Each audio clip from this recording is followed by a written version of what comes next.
Good afternoon. Before we get started with our service, I just have a few things that I'd like to share that'll help everything kind of flow along a little smoother.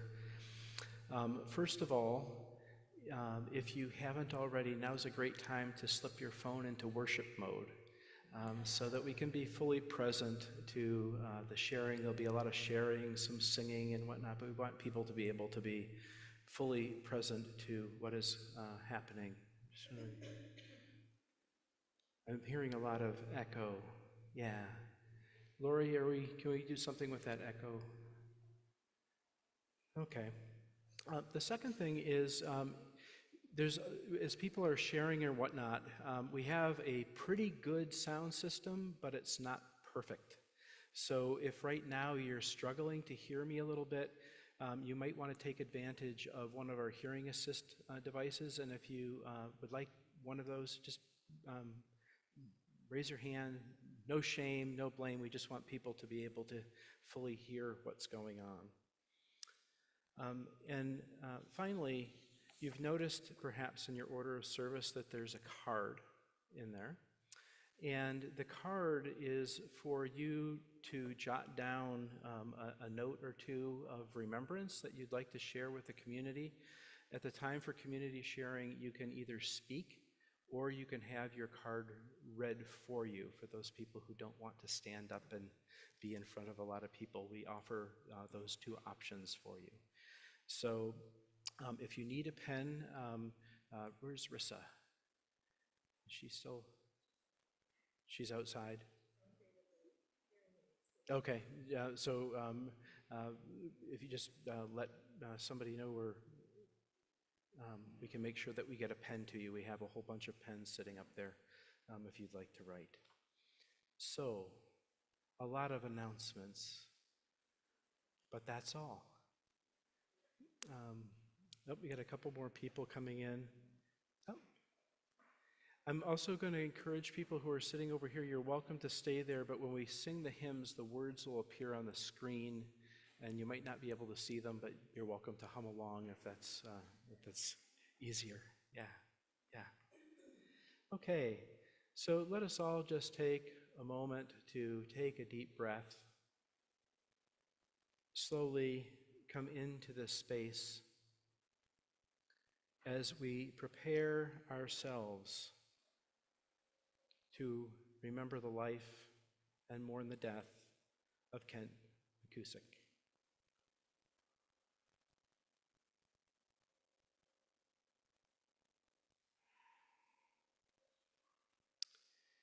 Joy and sorrow weave together a rich tapestry of our individual lives as death gathers us into this blessed community of family and friends. Today we gather to bid Kent Charles McKusick, whom we have known and loved, a farewell, and to open our hearts to each other as we mourn Kent's death. We also gather to provide comfort to one another, and in doing so, we express one of life's greatest gifts: love. For love believes all things, endures all things, and hopes for all things, even when our deepest hopes and dreams are taken away. At this time of sadness, we are united with the wisdom and customs of people from all ages. And though we may seem like a small group of family and friends, we feel the pull of ageless human community, connecting us to the universal paradox of understanding the miracle of life and the tragedy of death. It is in this spirit that we open our hearts to our individual feelings and thoughts, as well as the many faith traditions that sustain us individually, and weave them into a harmony of support, of love, and affirmation. Today we gather to celebrate Kent's life and to grieve his death. We know very well that death is part of our lives and that life and death are entwined around each other and are inseparable. We know that as we risk loving others, that eventually our love will include loss and grief. Knowing this doesn't make things any easier, for death is a loss for which we are never fully prepared. And so it is for Kent's life. So let us remember then that all life is sacred. It is sacred in its being born. It is sacred in its living. And it is sacred in its dying. This afternoon we gather to honor the birth, the life, and the death of Kent Charles McKusick, blessed child of the universe. I'd now like to invite John, Kent's brother, and his wife Sharon to come forward to light our chalice.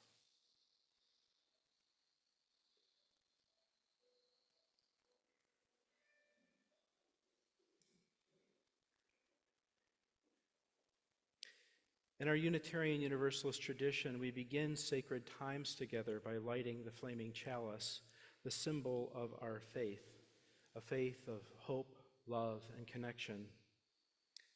And today, we light the chalice flame in honor of Kent McKusick and the light that he brought to our lives and to the world. Thank you. I now invite you to either rise as you feel willing or able to sing our opening hymn.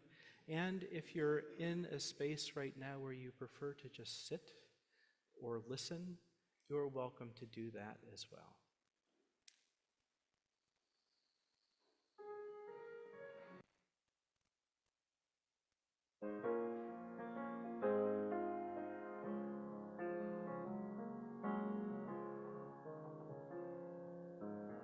Here in reverence now we gather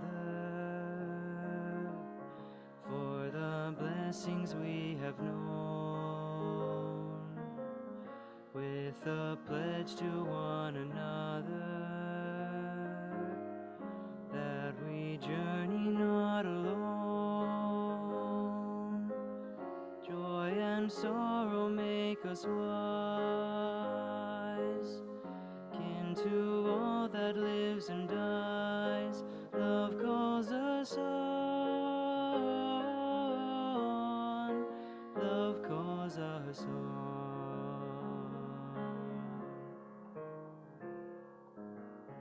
Words and deeds of those before us waken here to keep us strong. Blend our voices in the chorus of creation's living song. Courage bids us lift our eyes upward to the shining skies. Hope calls us on, hope calls us on.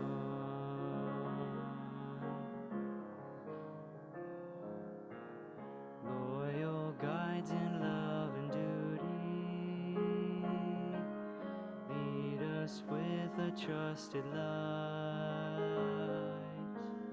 Blessed are they whose inward beauty shows the path of truth and right. Honor is their earthly prize. By their work we realize faith calls us on, faith calls us on.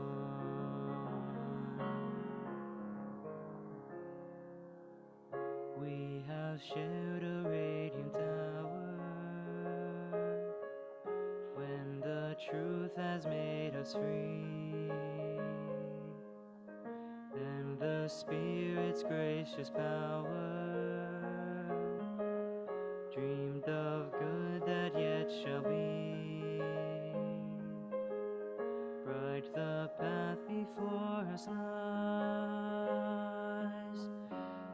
faithful pilgrims now we rise. Life calls us on.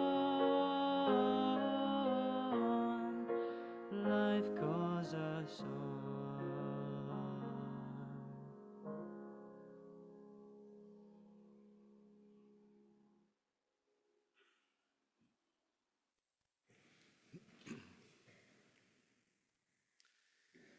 Welcome, dear family and friends. My name is Reverend Andrew Moeller, and I have the privilege of serving as the minister here at the Unitarian Universalist Society of Bangor, a place that was a launching place for many of Kent's life endeavors.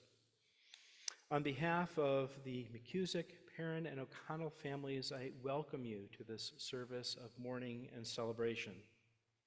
First, I want to express my deepest heartfelt sympathy to all of Kent's family, especially Kent's spouse, James, his mother, Linda, and I also want to express my condolences to John and Sharon, Amy and Lisa, Kent's nieces, and Kent's cousin, Reverend Barbara McKusick, Liscord, whom all of helped put this service together. So thank you for that. I extend my condolences to all of Kent's extended family, friends, and acquaintances, and those who cared for Kent as he neared the end of his life. Kent was such a people person.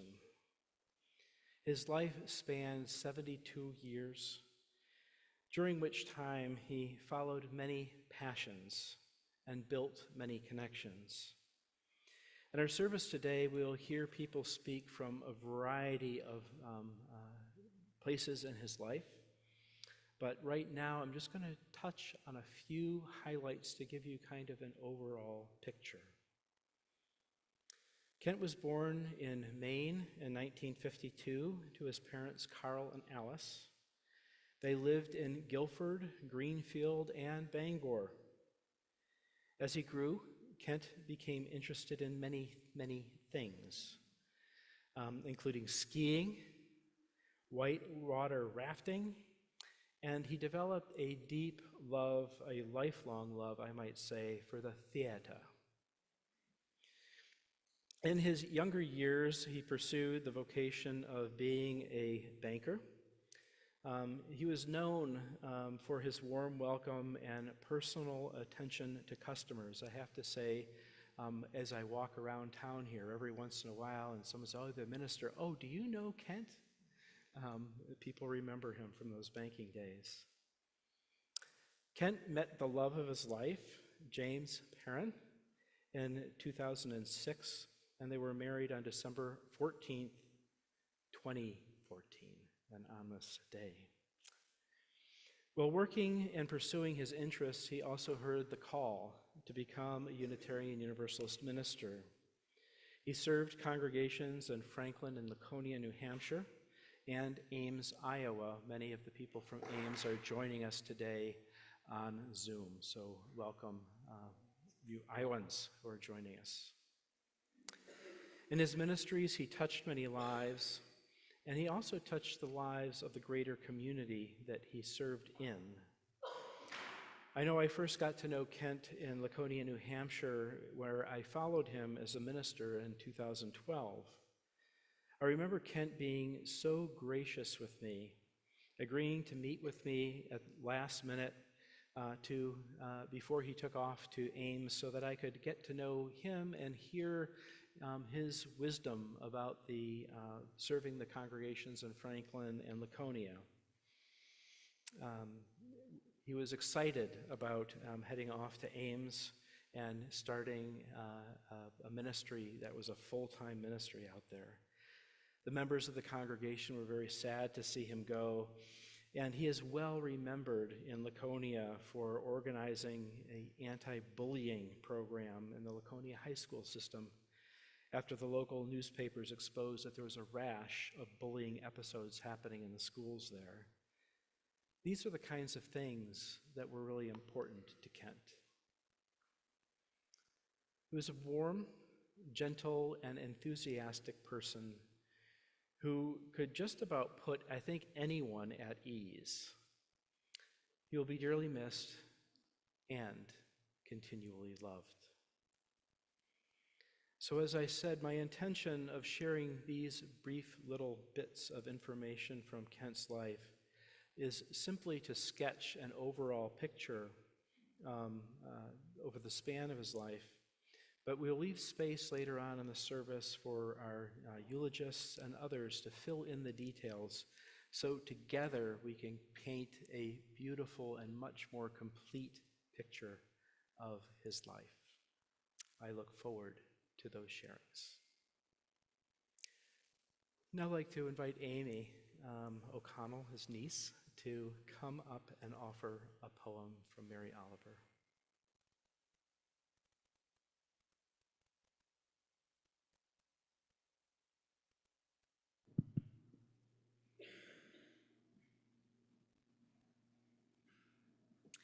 Wild Geese by Mary Oliver.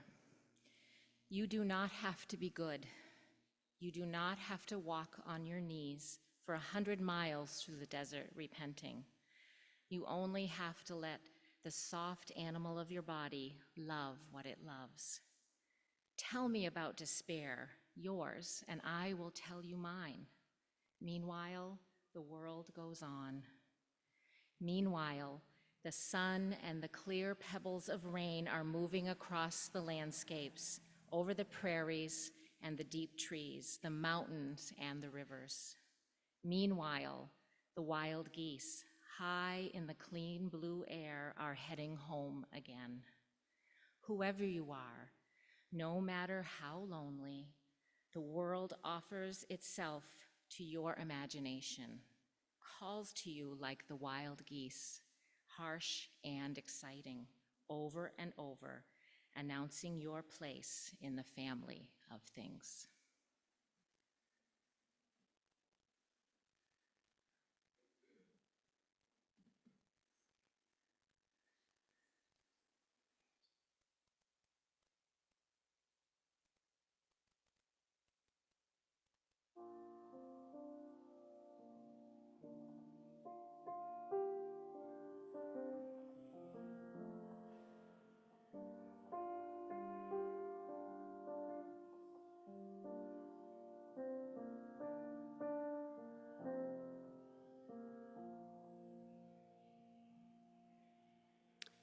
I'd now like to invite James to come forward and offer some words.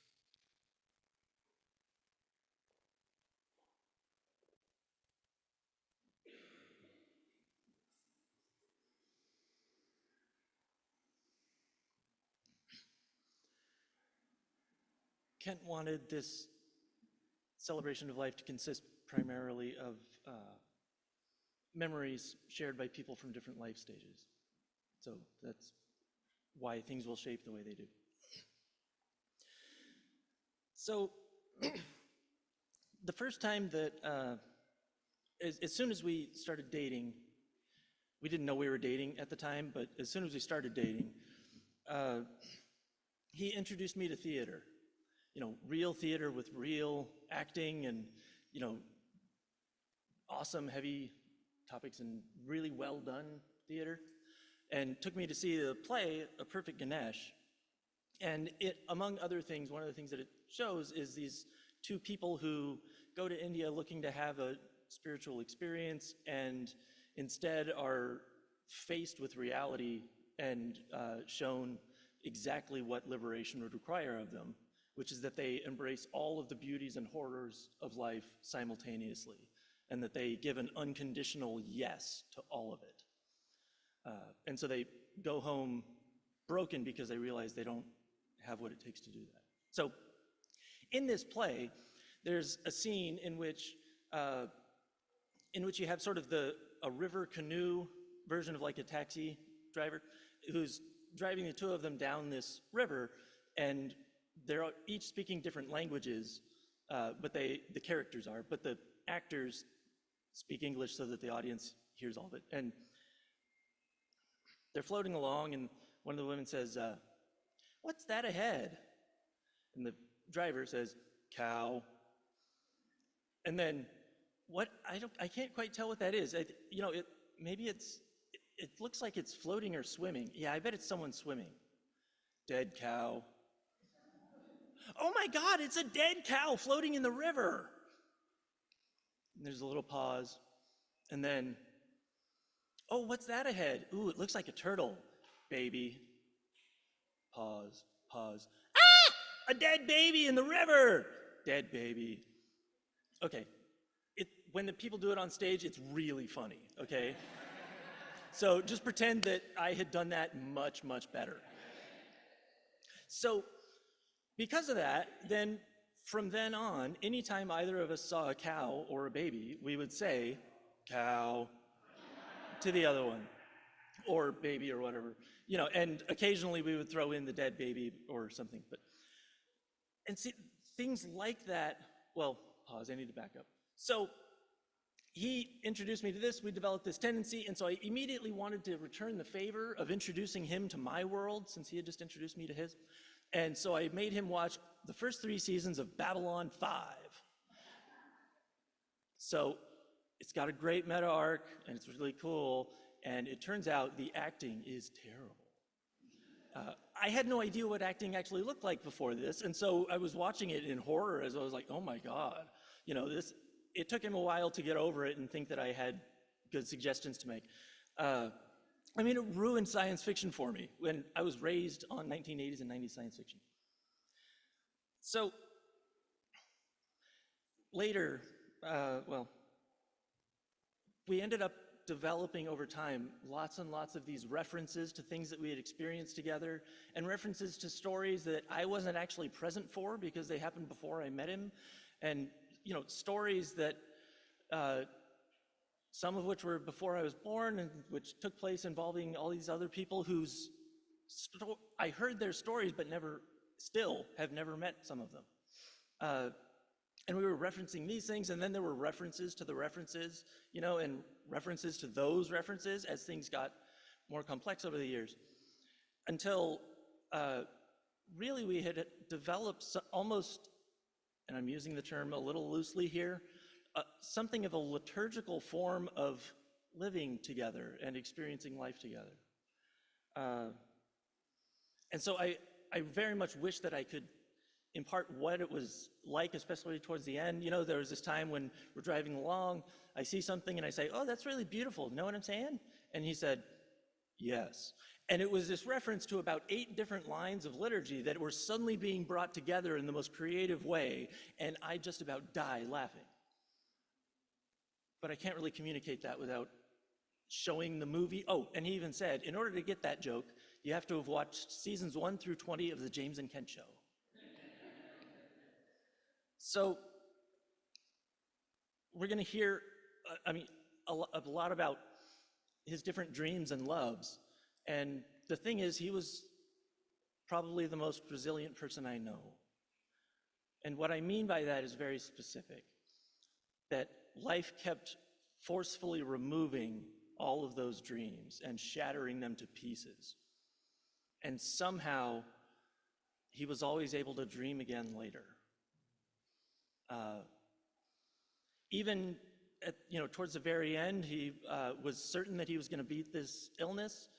And then when he realized that wasn't possible, he was going to get just better enough so that he could fly to Maine and do his hospice in his niece's, Amy and Lisa's camp, and look at the lake, even if he couldn't go out there. And that was removed, and then he was just fighting for breath. And didn't stop fighting for breath until I made the decision for him. See, he never stopped saying yes to life, this life, his life. Even when everything had been taken from him and it was just a horror fest, he was still choosing it, choosing his life. Thanks.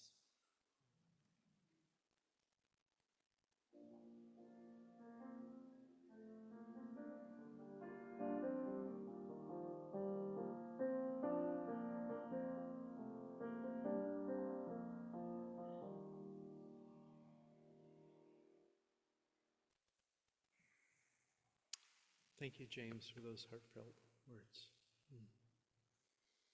Now I'd like to invite Sharon, Kent's sister-in-law, to come forward.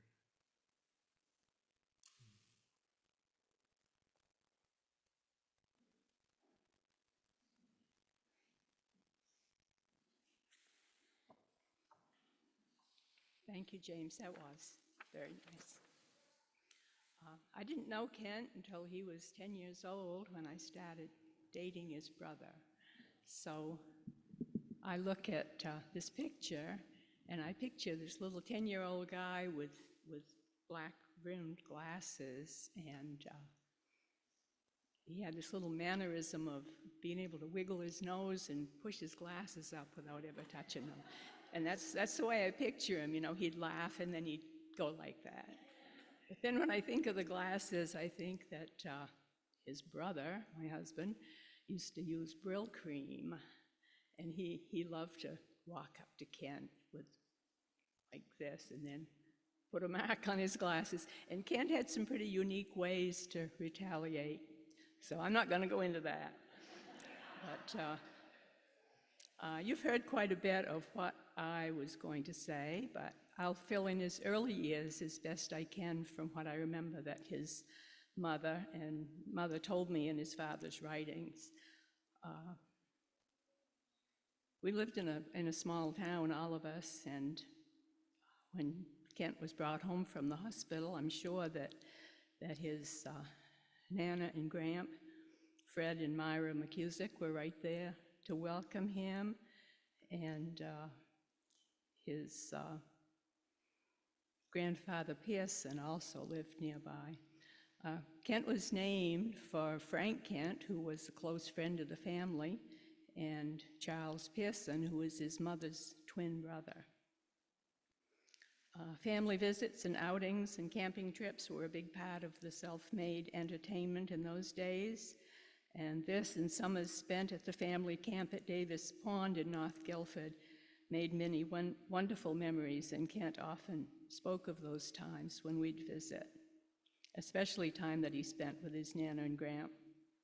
In 1955, when Kent was just 3 years old, there was a polio outbreak in central Maine, and I don't know why some were struck and some were not, but Kent was the 40th case of polio in the Bangor area. He spent several weeks in the hospital and several months in rehab at the Hyde home in Bath.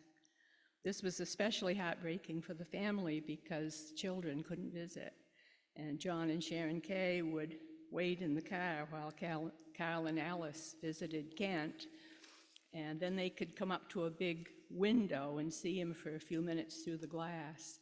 And when it was time to leave, John and Sharon would cry because they didn't want to leave their little brother there. But Kent never cried.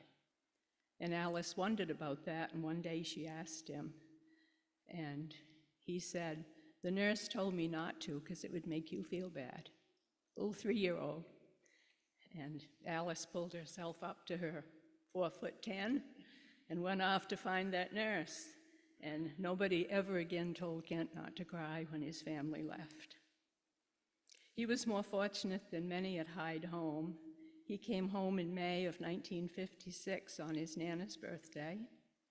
Other than weakness in his left leg, which would require a brace and correctional surgeries, he was in good health. And the family was soon back into a busy routine of activities with trips to visit relatives and friends. And soon, with 3 children in school from kindergarten to grade 12, the busyness that involves. Kent was a participator. Whatever was going on, Kent was in the middle of it, and usually would become a leader. I remember one of the first trips I took with the family to the World's Fair. I think it was 1964 in New York. Kent would have been 12 and still wearing a brace on his leg, because according to his father's notes, he had to wear that till he was 20.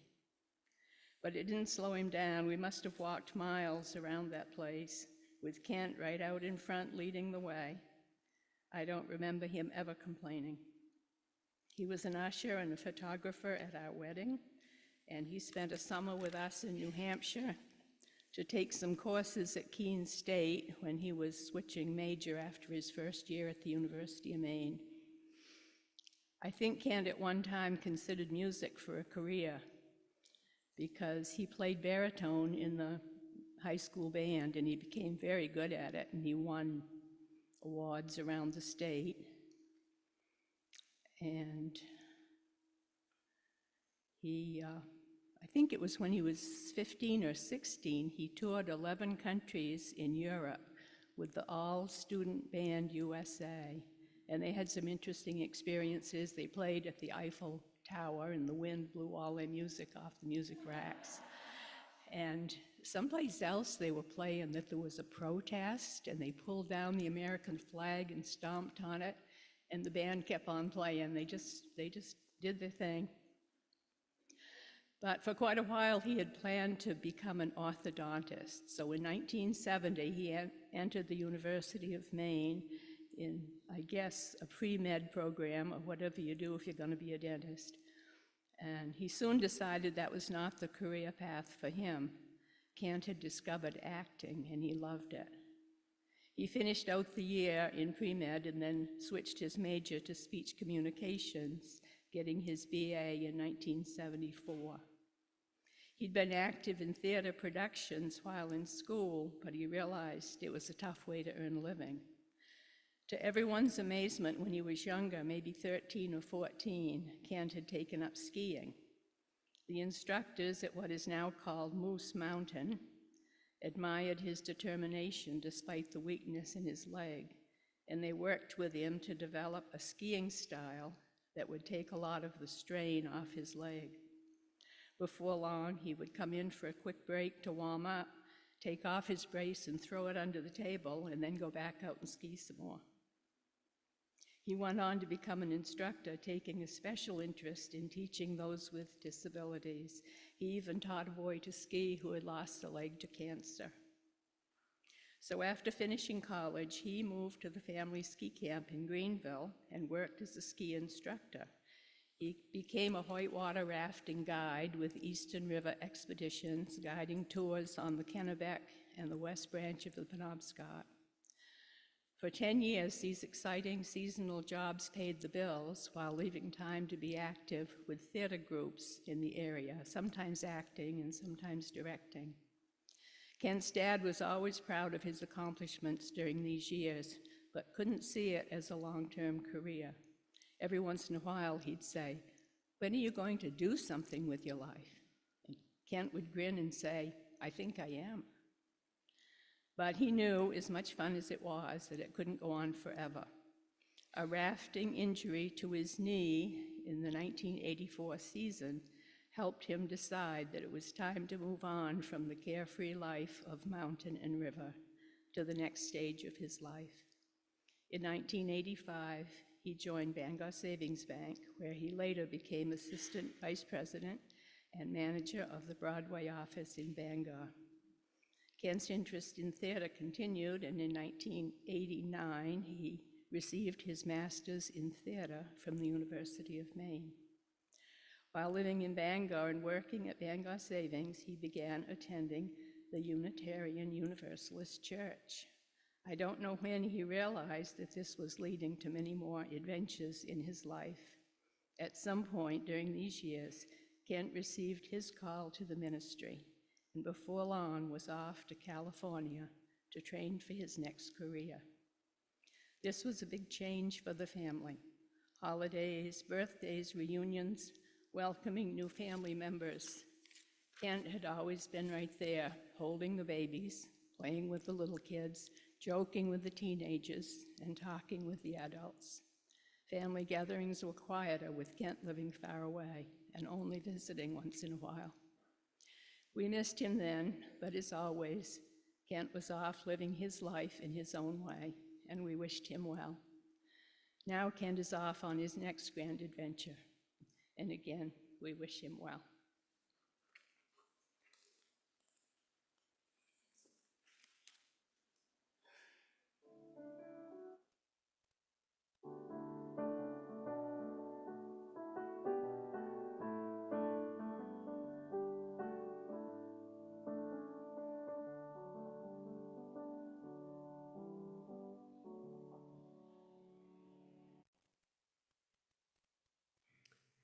I'd now like to invite Kim Lynch to come forward.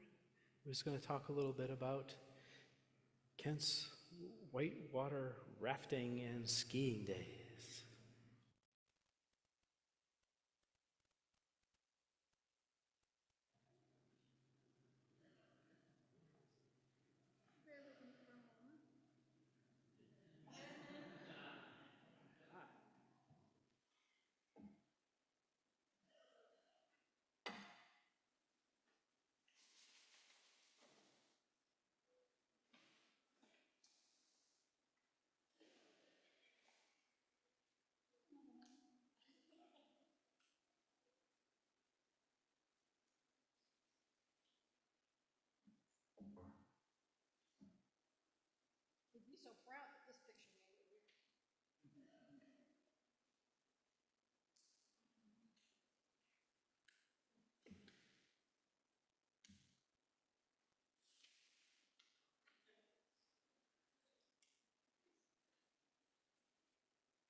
And when you come up a little bit later, make sure you check out who the guy in the back of the raft actually is.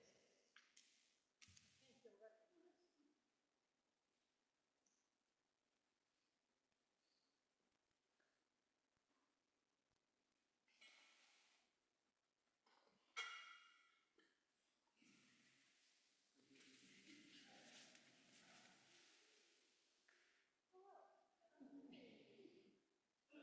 Can I take this off? You can.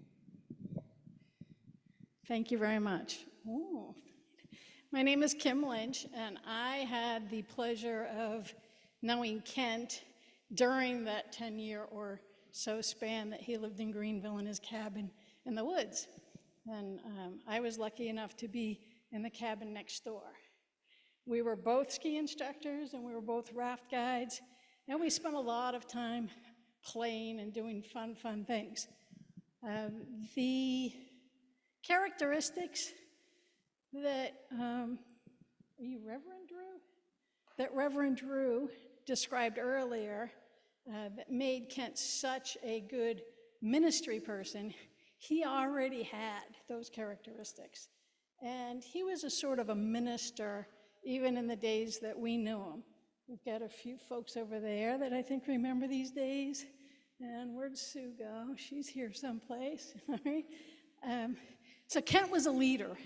Even in our days of skiing and rafting and having fun, he was kind of the, don't take this wrong, but he was kind of mother henish, you know, and he was always organizing us. And he would give us little brief sermons before we went out and did a ski instructing class.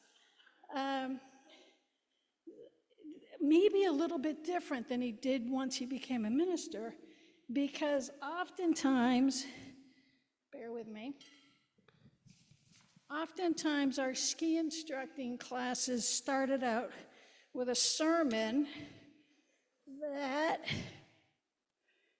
included some unusual items. So, where'd my salt shaker get to? Must have lost it on the ride. So Kent would start out our ski instructing classes in the locker room with well, you need to do customer service, and you need to do this, and you need to do that, and on the way by, have a shot at tequila on your way out the door. So that was one of the ways that he let us. I knew I was going to get some faces that went, oh. So in addition to that, what I want to tell you is he was always boisterous. He was always courageous. He was always encouraging.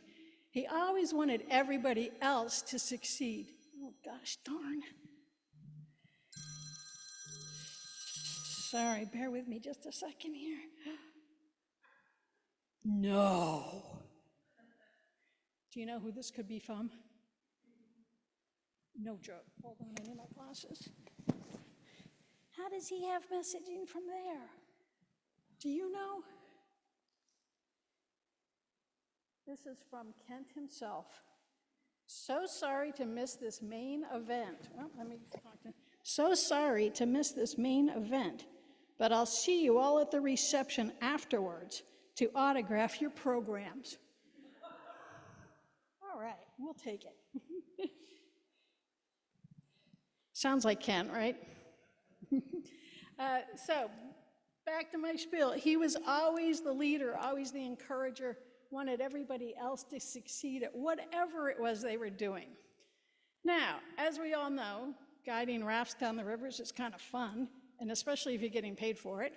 Teaching skiing was kind of really fun, especially if you're getting paid for it.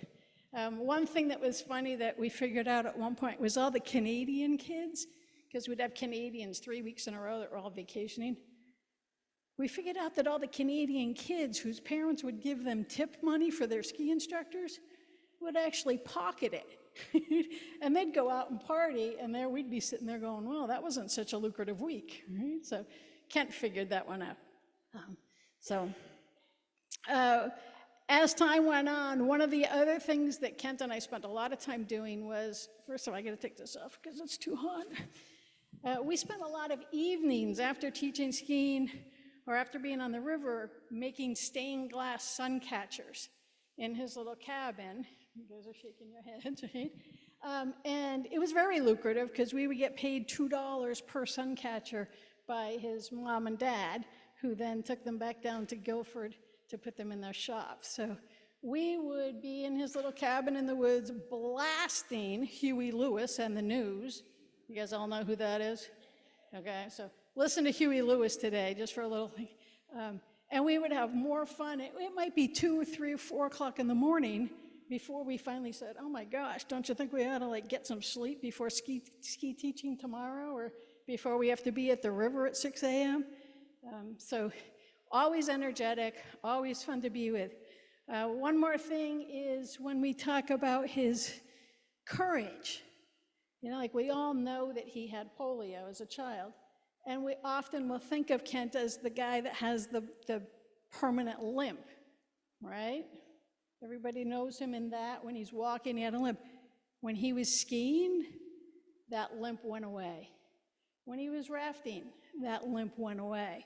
There was no need for that brace or that leg in those 2 areas. He was the most beautiful, gorgeous skier of anybody I've ever seen, shaking heads over it, just smooth and graceful and glorious. And it was a huge piece to him, a huge piece that he could do that without having anything to do with polio. He was just amazing. Now, John, I gotta tell you, man, you're bringing back memories because you're looking so much like Carl. So, in those evenings making the sun catchers, I will tell you that once in a while, Carl and Alice would show up. And when they were together, everything was always happy and fun and glorious and very encouraging. But then there were some other times when Carl would show up without Alice. Can you imagine where the conversations went then? Many times I would hear like, don't you think you need to get a real job? And what would Kent say? I have a real job. And then he would come and he'd say, don't you think you need to get a real job? And this went on for a few years at least. And I knew we were kind of reaching the end of Kent's time playing when Carl went from don't you think to it's time you get a real job. So unfortunately for those of us that still stayed behind goofing off as ski instructors and raft guides, Kent moved on into his next phase, as you already know, the banking stage, which to us was kind of like, what? So there was that piece of him. When we had him, playful, joyful, but also still very courageous, encouraging, theatrical, very dramatic, but very, very, very much loved as well. So, thank you.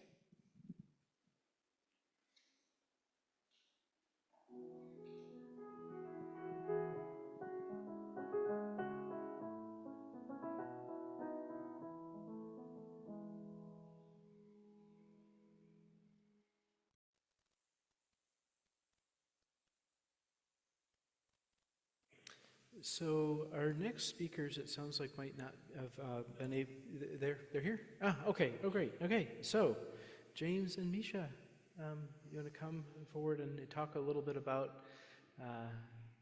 theater time?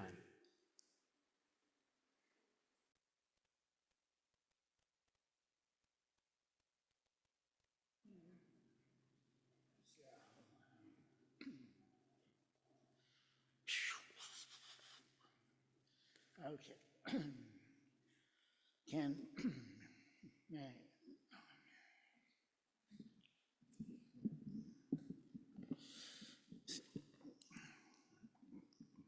so Kent has helped me a lot, like a lot. And when I first came here, he was in charge of, he was working for the Kent, and he was having, you know, he was in, I'm sorry, but we were running I was in the, okay.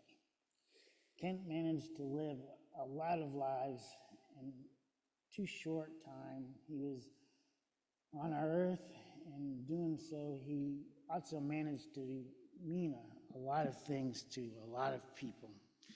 For me, Kent was always meant to love of the theater, watching it, analyzing it, most importantly, creating it. To have been able to act with Kent was one of the most rewarding things I've ever done. Even more so than that we were able to take the show on the road and performing Zeus Story into Bulgaria. We did Zeus Story all around Maine, and we made enough money to get our show to Bulgaria. I truly do not think I would have done it without Ken. I wouldn't have done it. Honestly, I would have missed out on much more than that it was performing. He was generous cast. He was generously cast mate. Okay. We went to Bulgaria. Kent and I, when we got picked to go there, the person who picked us died over there. So we had to pick our own show. And the people that asked us to go were over there already. So we did Zeus Story, and we bopped around Maine, and he mostly did the direction. He was so nice to work with. And before that, he helped me when I was working for Bangor's theater, and I didn't have any money, and once every month he would have food for me. And I didn't have any money, and Mish didn't have any money, so they made sure I had food, which was kind of important. So that happened for a couple of years. And when we were in Bulgaria, we did the shows, and we did it in a small theater first, and then the people of Bulgaria, they asked us to go on to the big stage, which is like the Meg. It was just this huge theater. And so we did it, and most of the people don't even speak English, and they were all watching it, and it came out extremely well. And at the end of the show, I'm dead on the floor, and they picked me up and carried me around, and they're carrying Kent around, and Kent's pretty big. So I was pretty impressed when I woke up on that one. The things Kent did for me, I wouldn't be where I am if it wasn't for him. And I'm in New York, and I just gotta thank him. I mean, very much. And I'm very lucky to meet the fellow. And I actually wrote something really good, but I thank you all for being with me, and I thank Kent for having me be part of him. Thank you. Thank you very much.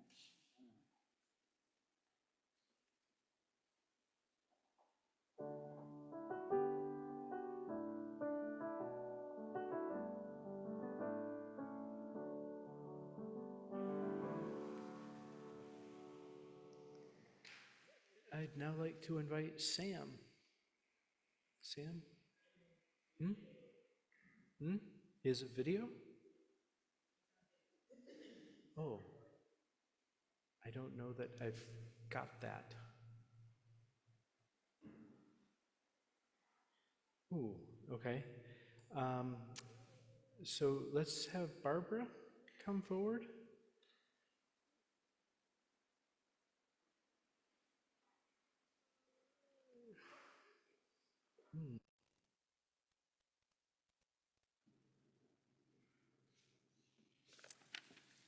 Hello, everyone.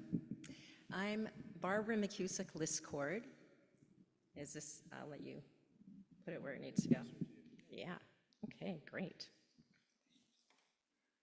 I'm Kent's cousin to many other of you here, and I thought for sure we were no further distant than, I knew we weren't first cousins, but I thought certainly we're second cousins, and because we just clicked from the moment we met each other at a McKusick family reunion in Dover Foxcroft that my dad and Kent's dad organized. But my dad said, no, you're like fifth cousins. Couldn't be. Just felt really close to him. So we met in Dover Foxcroft. I think we were in our 20s at the time. And I'm not sure we talked with anybody but each other. And I was remembering this event later, and I said, what did we talk about? And he said, we talked about theater. So that's what I remember in terms of my first meeting of Kent. It's so fun for me to hear what you had to say, James, and others sharing, to understand a little bit more about Kent's life. And I'll share how I knew him in a minute, but it just means a lot to me to be connecting with you, James, and the Nibblings, the nieces. And I just want you to know you're tucked in my heart along with Kent, and I'm sorry it took losing Kent to feel this deeper connection, so let's make sure we keep it going. So I met Kent at that family reunion, as I was saying, and years later, I decided to go into the ministry. I had no idea he was getting interested in Unitarian Universalism at the same time or around that time. I went to seminary, and then I began serving the church in Milford, New Hampshire. And one weekend, our church hosted the Our Whole Lives leadership training, and Kent came down with some others. There were people from churches all over New England. Our religious education director was hosting it. And Joe said to me, hey, I met your cousin, Kent McKusick. Kent McKusick? Is Kent McKusick here? And sure enough, Kent came around the corner, and we had a bit of a reunion. Years later, he went to Star King and then came back to New Hampshire to serve in Laconia and Franklin. And in the Unitarian Universalist tradition, you need to have a mentor for your first 3 years of ministry. It's not evaluative, you just, the association wants to make sure you don't get too isolated and that you have someone with a little more experience you can check in with once a month. And Kent asked me to be that mentor, which was so great. It meant we got together once a month for really meaningful conversation about our lives, about the joys and complications of congregational life. It was really a meaningful time for me with Kent, and I would say that's how we really got to know each other. Shortly after he began his ministries in those two congregations, he had, I think it was his ordination and installation was all one ceremony. I know a number of you were at that ceremony. And he asked me to give the charge to the minister, which is part of the ceremony where somebody old and experienced tells the new minister what to do. You know, we're the same age. But anyway, he asked me to do that, and I thought, I wonder if we have a McKusick ancestor I could bring into the ceremony. So I got the big McKusick genealogy. You know, you guys, it's thick, right? And I looked through and I thought, sure enough, we had a common ancestor whose obituary was printed in the front of that tome. And there aren't, you know, if you look at a genealogy, there's not a lot of, those don't get printed. You know, you have dates that somebody was born, they died, who they married, some of the kids. But this obituary talked about this ancestor, this common ancestor of ours, as being welcoming. There was no one who came to his door who was turned away. So I thought, what better model for ministry than hospitality and welcoming? And that quality has come through and what people have said today. And that certainly was an important part of his ministry. I hope you do get to see the video from Sam Wormley, because he was a member of the Ames congregation. And I don't know if it's something we can get up and show at the end, maybe we can find it. But at any rate, it was very moving for me to hear what Sam had to say about Kent's ministry in Ames. I was not in close contact with Kent then. We were in a different time zone, both in very demanding ministries. We talked on the phone every now and then James and Kent would come through New Hampshire on their way to Maine, and I'd get to see them. But it was so wonderful to hear about Kent's quality of ministry, bringing his theatrical skills to leading worship, and also pastoral care being a real strength of his. And Sam tells a story about a particular difficulty he had that he brought to Kent, and it made all the difference in Sam's life. Let's see. So the other thing, as we were planning this service, and Amy and Lisa talked about the 2 Mary Oliver poems, which were Kent's favorites. Well, they're my favorites too, and I never knew that. We had never talked about that. But the Mary Oliver poem, Wild Geese, my daughter read at my ordination, and I love the other poem that Lisa will share too. So I think I am just going to really miss Kent. He was a colleague. We enjoyed seeing each other at ministers' meetings. We were even at the same retirement seminar the UUA put on to get us ready for retirement. And I just really expected to have a lot more time without us each having the demands of our ministries. So I feel really sad, really, really sad, as I know you do too. And I've thought about Kent in those last days, and he was leaving all of us, all of you, who we loved so much. We lost him, and we have each other, but I think the poem on the back of the order of service really says it. He just planned to be with us, and had more to share, and so I feel sad for his loss too, I have to say. And we do have each other. We do have each other. And he would be so glad of that. So I hope that we'll remember to renew all his best qualities. Let's renew them in us. His courage and his kindness, his generosity, his welcoming presence. We can do that too. We can give that life. We can give that life and the love that he expressed for us. So may it be. Amen. Oh, yes. Thank you, James. So you see this so-called ivy wreath? It's actually made of laurel. So this came from the Unitarian Universalist Association. And I don't think we knew until we were planning this service that this would be coming our way. So I'd like to read the letter that came along with it. To the family, loved ones, community of Reverend Kent McKusick. It has become our custom to present an ivy wreath at the funeral or memorial service of a minister in our association. The wreath, a classical symbol of distinguished and noble leadership, honors the minister's contributions to Unitarian Universalism and recognizes his or her academic accomplishments and professional status.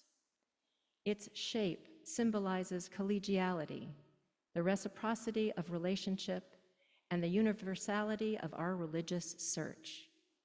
The ivy, being evergreen, is a reminder of the immortality we experience in being remembered by those who knew us best and loved us most, as well as being symbolic of the living tradition of ordained ministry. In some sections of the continent where ivy is not available, laurel is used to fashion the wreath. We have laurel in our wreath here today. But for these reasons, there is a diligent effort to have ivy interwoven because of the symbolism of the ivy.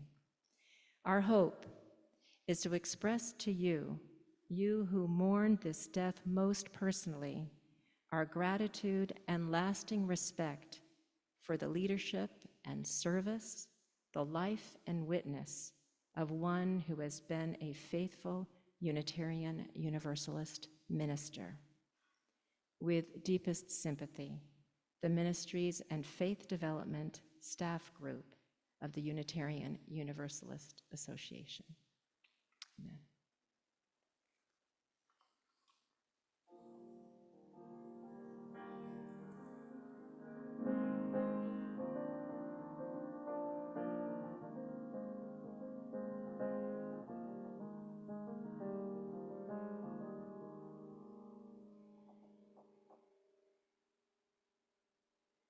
So, thank you, Barbara, for your words and for the words from Unitarian Universalist Association.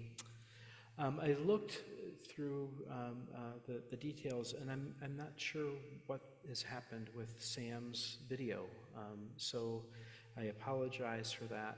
And we are recording this service, so when we send out the link to that, we will include Sam's words. What? Is there a Unitarian miracle happening here? No? Oh. This is, yes, this is our next.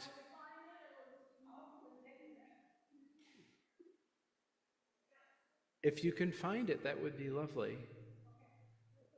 Can we play the hymn while you're looking? I don't know if she can hear me.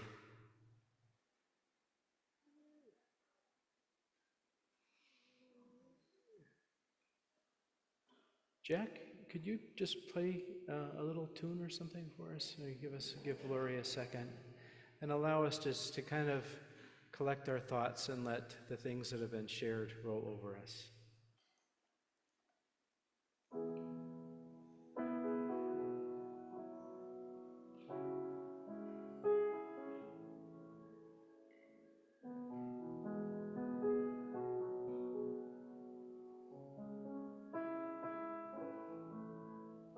This is Sam Wormley, representing the Unitarian Universalist.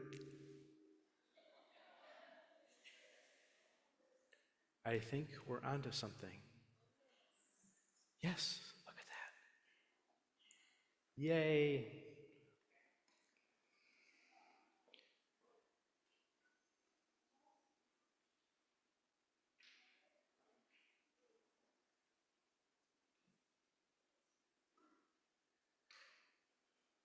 So close, so close.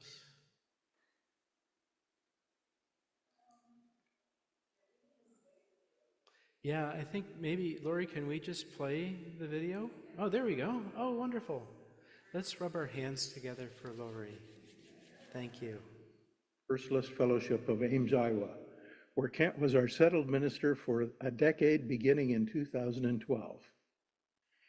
Kent devoured books gaining the author's perspectives and wisdom.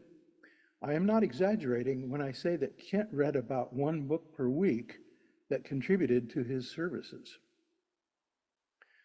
When I had the privilege of meeting with Kent in his office, his desk was typically piled with books and in some chairs and on the floor, things he was working on with his this week's sermon or next week's sermon and so on.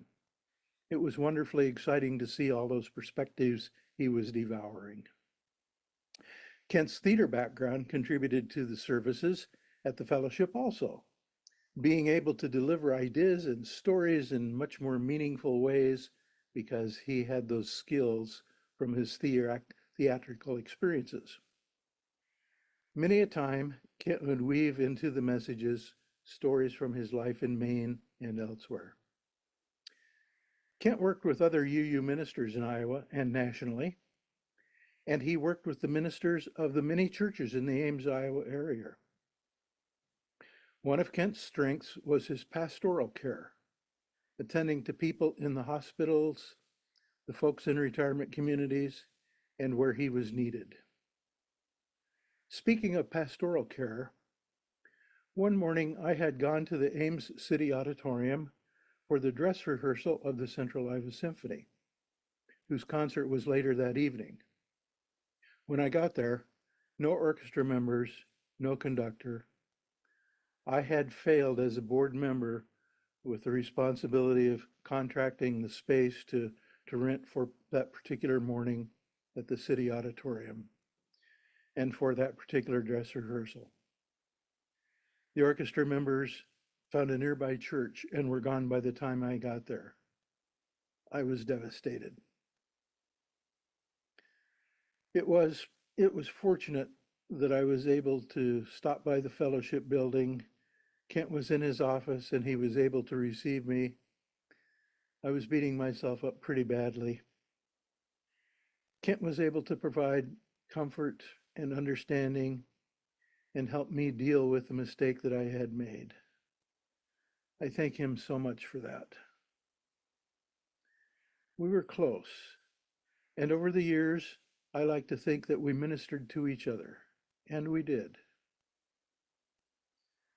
If you will recall the beginning of the third week of March in the year 2020, it was like one of those huge Iowa blizzards where everything comes to a stop. The pandemic had halted schools, colleges, universities, performing arts organizations, such as the Central Iowa Symphony, and churches, to name a few. I was to start teaching Ollie classes the next week, and the choir was supposed to be part of the services on this coming Sunday, or that coming Sunday. Schools, institutions, organizations were scrambling during the week, trying to determine how they would proceed into the future. Kent, with the help of our congressional administrator, was able to completely revamp the structure of Sunday services, creating comforting, nurturing, and spiritual experiences with most of the service elements that one would expect to include, including music, and all of this virtually into our homes via Zoom. Kent's services, delivered virtually, were some of the best in the country during those pandemic years, some including live music via Zoom and recordings from local and national contributors. Kent held the fellowship together and nurtured our souls. He made contributions to our congregation, and we are grateful for the 10 years that Kent contributed to us. Thank you.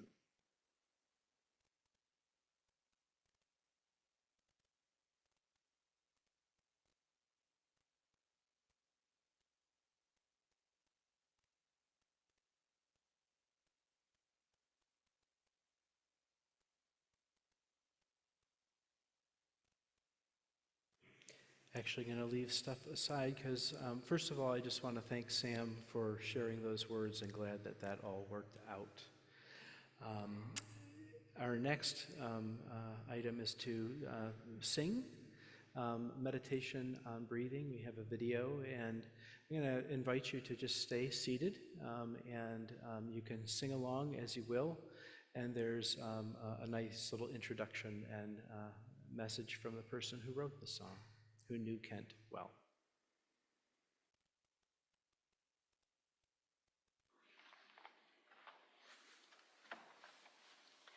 Hi, I'm Sarah Dan Jones, the Director of Music at Star King Unitarian Universalist Fellowship in Plymouth, New Hampshire, and that is where we are coming from today with Susan Jacobs and Ray DeRaymond, and we want to have you join us as we sing Meditation on Breathing, which is 10:09 in the Teal hymnal, singing the Journey. I wrote this song years ago, right after September 11th, and it's taken on a new life for a lot of folks. Kent asked me to sing this and lead this at his ordination at the U Church in Franklin, and I was honored and humbled to do so. And then James asked that we sing this again to honor the life and ministry and legacy of the love and kindness and gentleness and great sense of humor that Kent McKusick was. So friends, we're gonna sing Meditation on Breathing.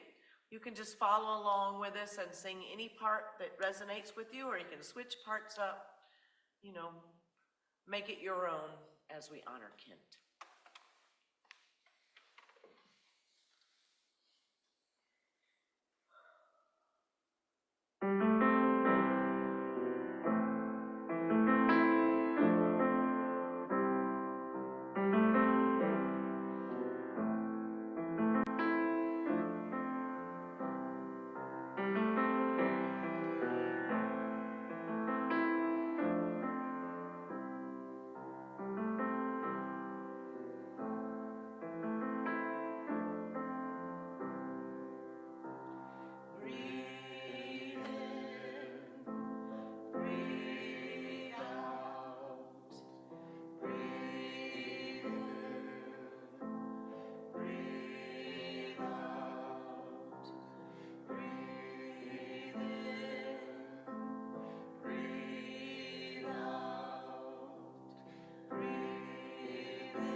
Blessings, friends. Continue to breathe in peace and breathe out love.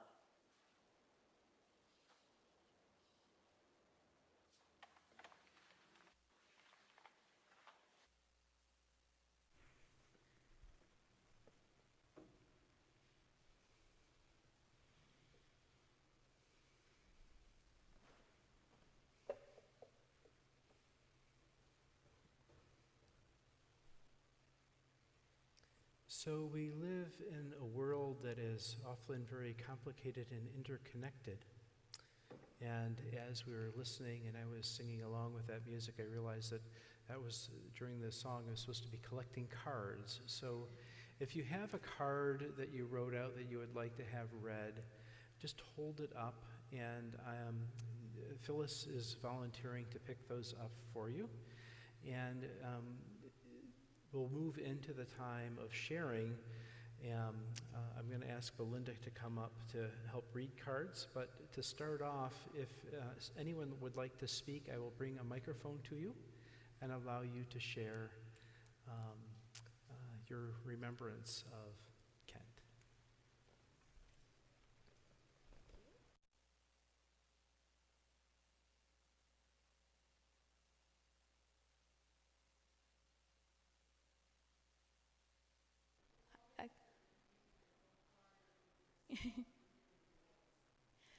My name's Ella. I am the great niece or great nibbling, whatever you would like to call me.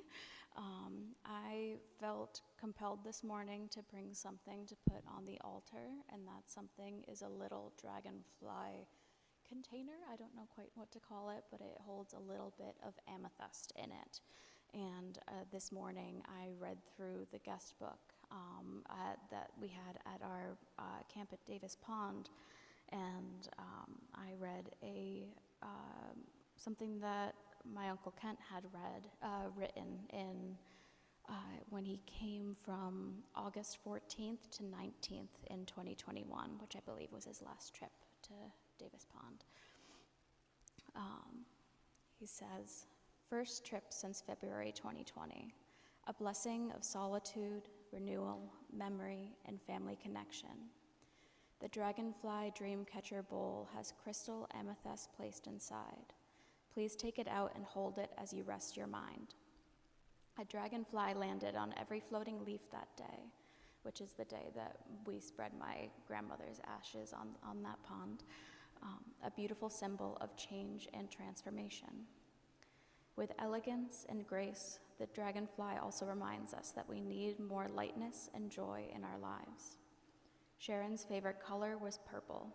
The amethyst held by the dragonfly bowl guards us towards serenity, understanding, trust, and grace. Thank you for the gift of being and sharing this sacred space of memory and transformation. Much love and many blessings, UK.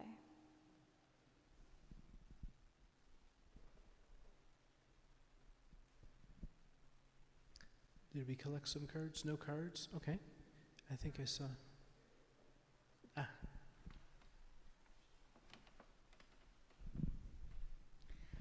Hi, we're Amy and Kevin DeBeck, and I got to know Kent here in this room. I was the director of religious ed, and I was going to seminary, and he was a banker who drove a purple van and put on theater shows, and our lives kept crossing until recently when his life ended. And so the couple of memories I want to hold up for you all is, first of all, my God, he would love this service.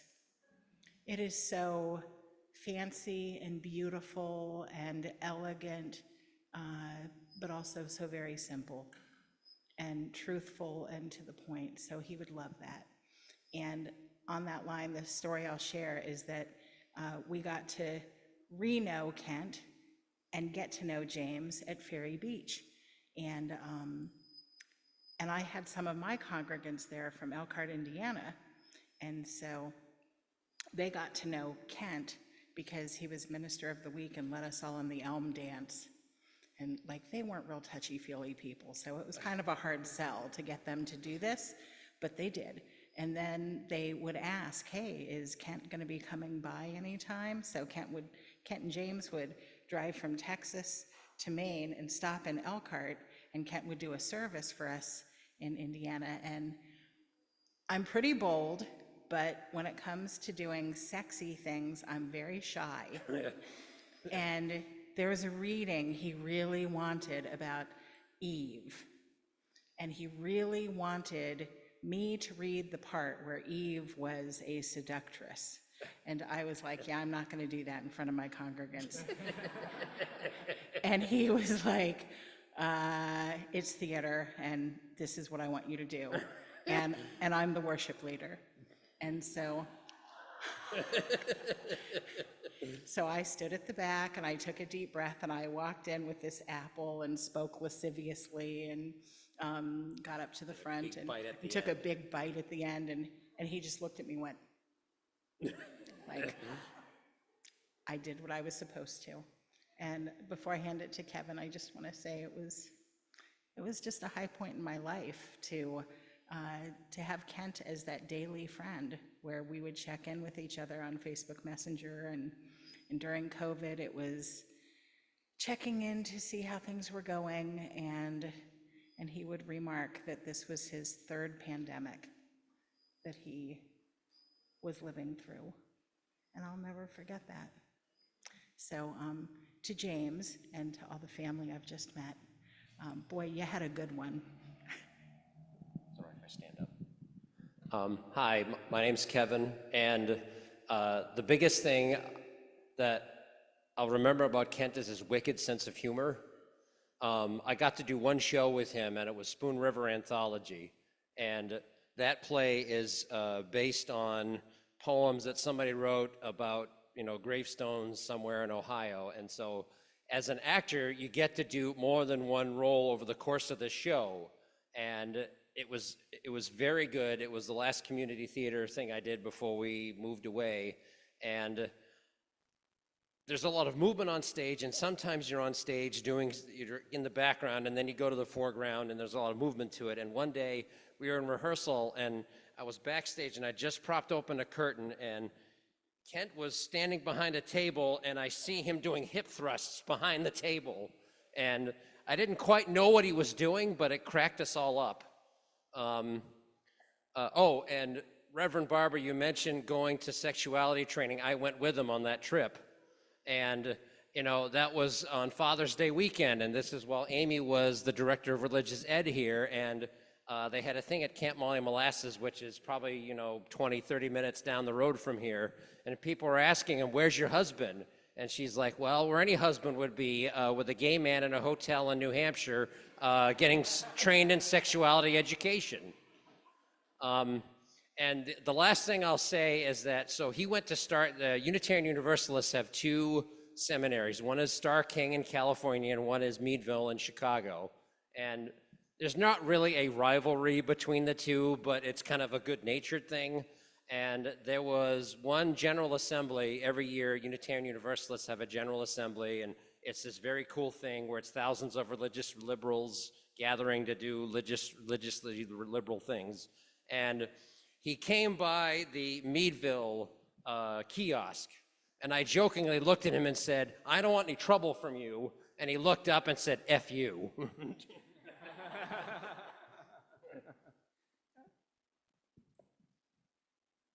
Hi, I'm Ron, and this is my wife Julie, and we know Kent from the theater world. And speaking to his sense of humor, this was maybe 22, 23 years ago. Kent invited us to his camp. I assume it was on Davis Pond, is that what it was? And our daughter was 2 years old, and she'd kill me if she knew I was telling this story. But we were wading in the water, and Natalie broke wind rather loudly. And, so we were like a little embarrassed, and we said, Natalie, what do you say when you do that? And she blurted out, good one! and Kent just cracked up. He told us that story so many times, but that's just a little snippet of his sense of humor.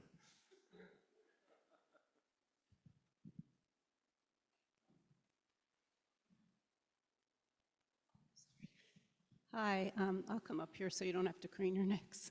I'm Wendy Erickson, and I've been a member here for 43 years, and 37 of them I taught in the RE program.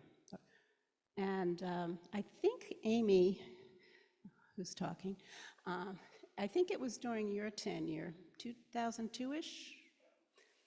Well, we have a group of 12 kids here who were all born around the same time.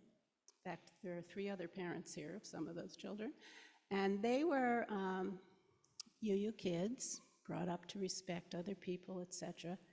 and to speak their mind. They were very good at speaking their mind, but they weren't particularly good at listening. So as a result, when they were emergent teens, 12-ish, 13-ish, we chose a curriculum on finding your spirituality through the arts. And I could not find another single adult who wanted to touch this group as my co-teacher.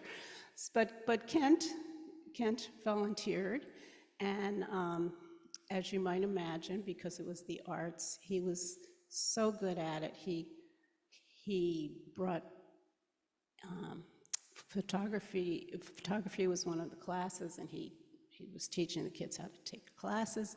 There were movement classes, and he did all of those. He was also an artist. He could sketch, so he did all of those. I had a really easy job, but needless to say, the kids adored him. And I think it was probably 2, maybe 3 years later, he was working at Ferry Beach in the summer. I can't remember what year that was. But he came up to me and he said, you know, Wendy, when I taught those kids and realized that I was reaching them, that's the point at which I decided I wanted to go into the ministry. So it paid off, and it was wonderful, and we will miss him. And the kids loved him. They really did.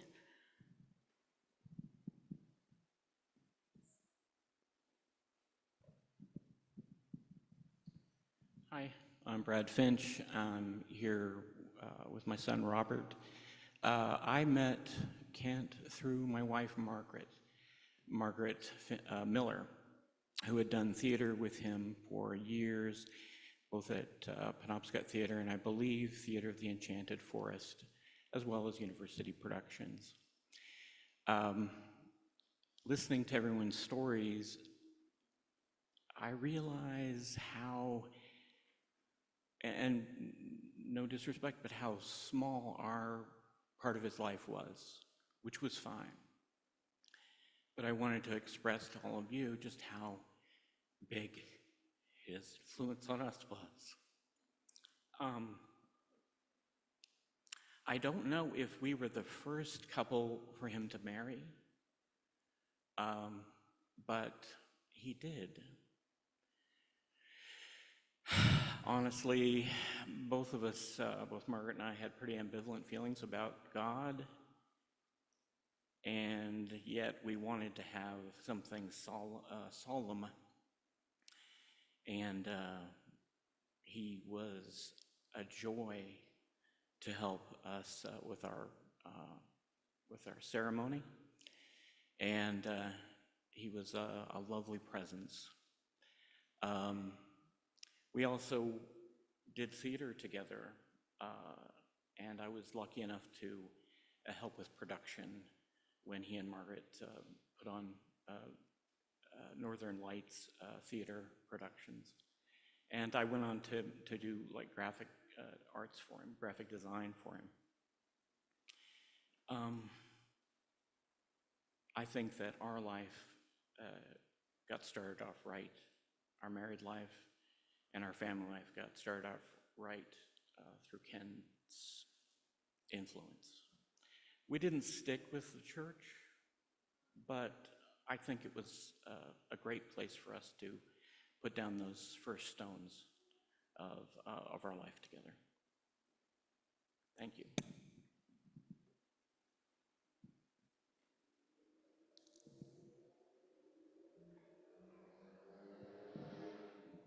I'm Linda, and I've been a member of this congregation for 35 years, and Kent was just an ever-present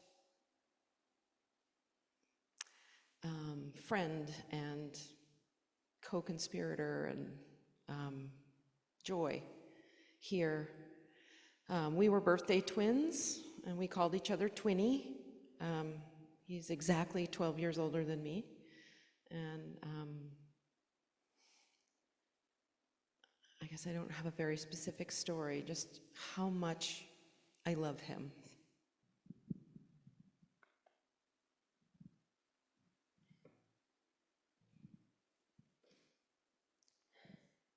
Does anyone else wish to share? Okay. You do so. Well, the people online need to be able to hear you. Yeah, but people online want to hear you too. Okay. So my name's Julie, and I knew Kent through theater. I went to Maine, but after Kent was there. But we shared a very lively stories of a professor. So when we did finally meet after I got out of college, he directed me in a show for Northern Lights Theater called Sister Mary Ignatius Explains It All for You. It's Christopher Durang, little irreverent, but we used to giggle quite a bit over it. And so I just like to do just a little bit for you, because we enjoyed the fact that we were both Capricorn. In the name of the Father, and the Son, and the Holy Ghost, amen. I have your questions here on little file cards. Are you ever sorry you became a nun? I am never sorry I became a nun. It used to be a mortal sin to eat meat on Fridays, and now it isn't. Does that mean that people who ate meat on Fridays back when it was a mortal sin are in hell, or what? People who ate meat on Fridays back when it was a mortal sin are indeed in hell if they did not confess the sin. If they confessed it, they are not in hell. People who ate meat on Fridays back in the 50s tended to be the sort who would commit other mortal sins. So on a guess, I bet many of them are in hell, even if they did confess the eating of meat. What exactly went on in Sodom? Who asked me this question? I am an Aries. Is it a sin to follow your horoscope? It is a sin to follow your horoscope, because according to astrology, Christ would have been a Capricorn. And Capricorn people are cold and ambitious and attracted to Scorpio and Virgo. And we know that Christ was warm and loving and not attracted to anyone. Do nuns go to the bathroom? Yes. Anyway, just a little taste.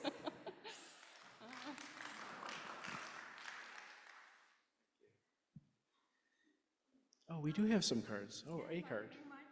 Okay. I don't know if I'm already held in. Okay. Oh, dear Kent, many years have passed since meeting each other, knowing smiles, rye, being cast under your direction in the very first New Maine Playwrights event, fun and funny, reading Spoon River Anthology here in this sanctuary, Tuna, Texas, and again at Christmas, save dogs, save ducks, day trips, good food, fun together, your sweet, soft voice. Sylvia, oh Sylvia, save dogs, and thank you, friend.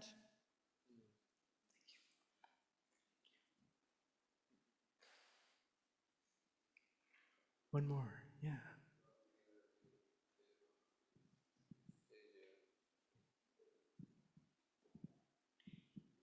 My name's Karen Colburn. I'm also a Capricorn. My son, Tom. I know Kent from, oh, thank you. I know Kent from teens and tweens, skiing together, and oh, the spirit soared. And I wasn't quite with him at the same time for the whitewater rafting, but again, spirits soared. And then so many years working theater from the heart, and spirits soared. And there may have been ups and downs and disagreements and learned to get along, and that's the life of theater. And you put together a show, and then you have strike, and nothing's left but the memories. and the lessons, and all the reasons to sit down and raise a toast so that spirits may soar. Ah, dear Kent, we know you are twinkling and smiling and showering blessings upon all who love and remember you from among the stars, where we will join together in some bright future day. Thank you. It is nice to see you. Thank you. It's nice to see you. Anyone else? Last call. Yes, we have one more.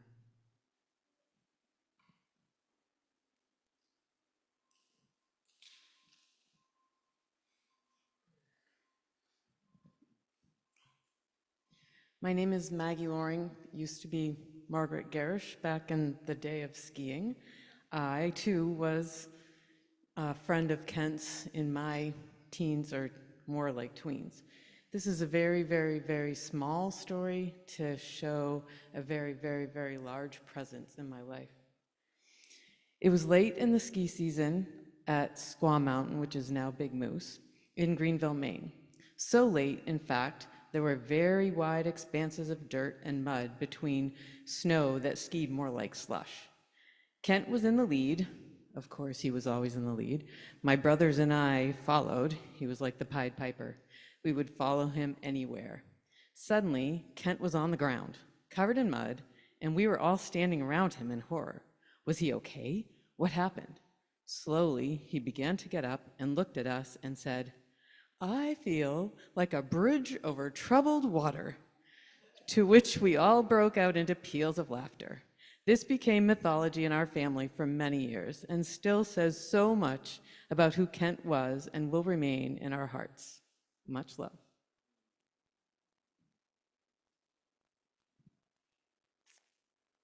Okay.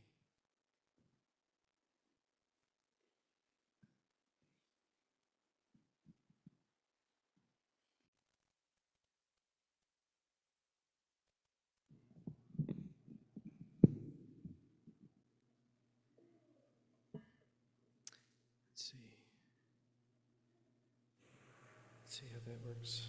Nope. Playing musical microphones here.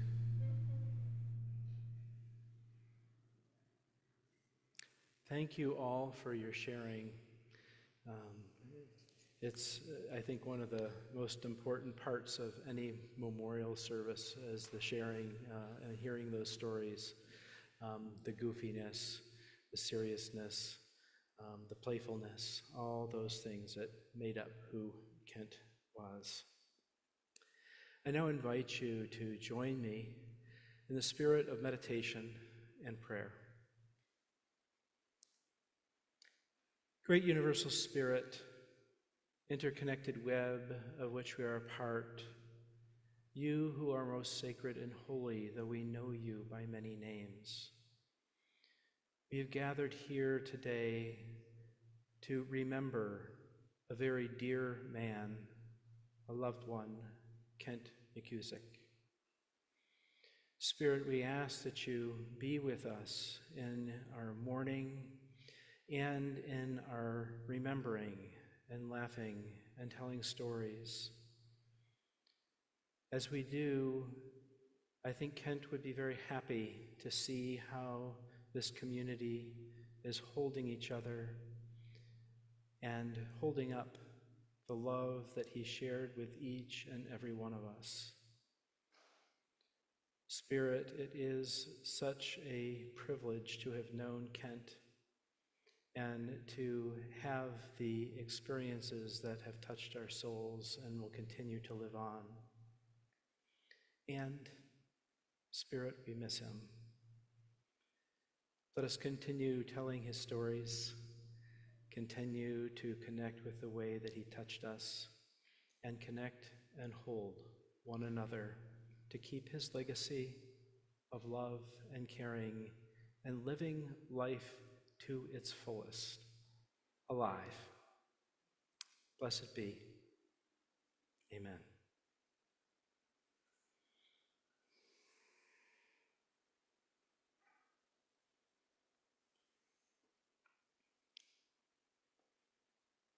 I'd like to invite his niece, Lisa Levasalny, to come forward and offer a reading poem.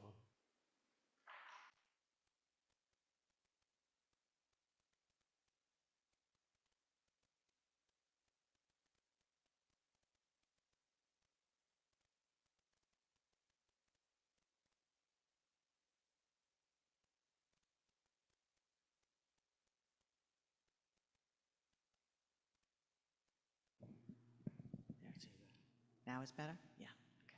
I'd like to thank you all for coming. It was, in James' words, a brilliant service, I would say. I also could speak for my sister and I and wish we could have been able to stand up here and tell you all the stories of UK, as we like to call him, but maybe in the reception we can share some of those. This is one of Kent's favorites, The Summer Day by Mary Oliver. And as he was lying in his hospital bed, departing here to wherever he is gone, he asked a chaplain of the hospital to read this to him. The Summer Day by Mary Oliver. Who made the world? Who made the swan and the black bear? Who made the grasshopper?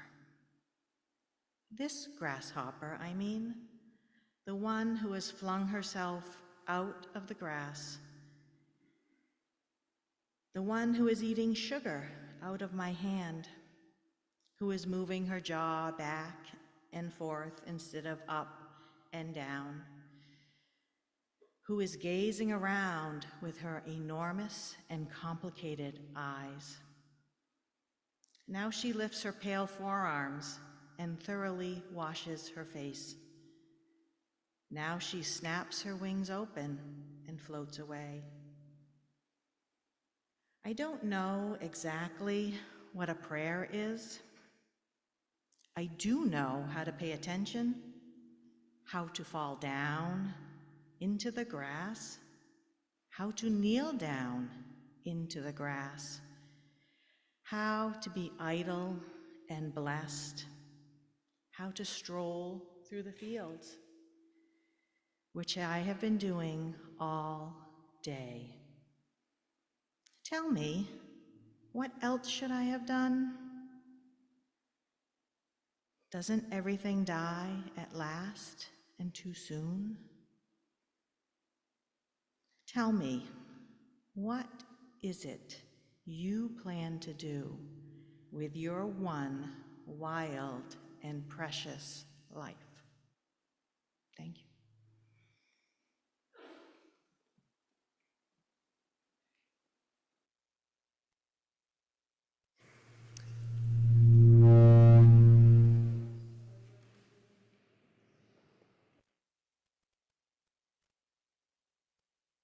Okay.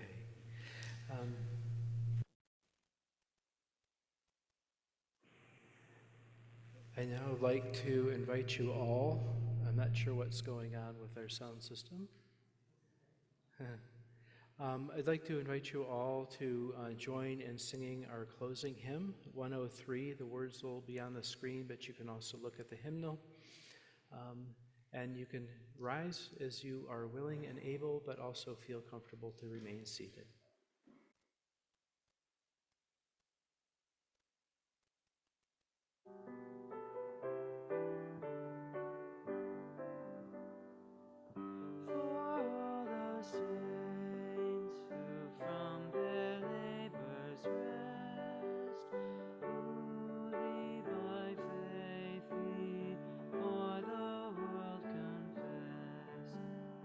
Thy name most holy.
Let's see. Well, dear friends, it is done. We have bid a loving farewell to Kent Charles McKusick, and now we must slowly return to our living. Earth to earth, ashes to ashes, and dust to dust, the cycle of life is never broken, and thus we choose life, nourished this afternoon by the life, the love, and the spirit of Kent, who has touched our lives in countless and meaningful ways. Let us go in peace and go in celebration and in memory. I invite you to remain seated for the postlude and afterwards to join everyone in our fellowship hall for refreshments and more conversation. Thank you.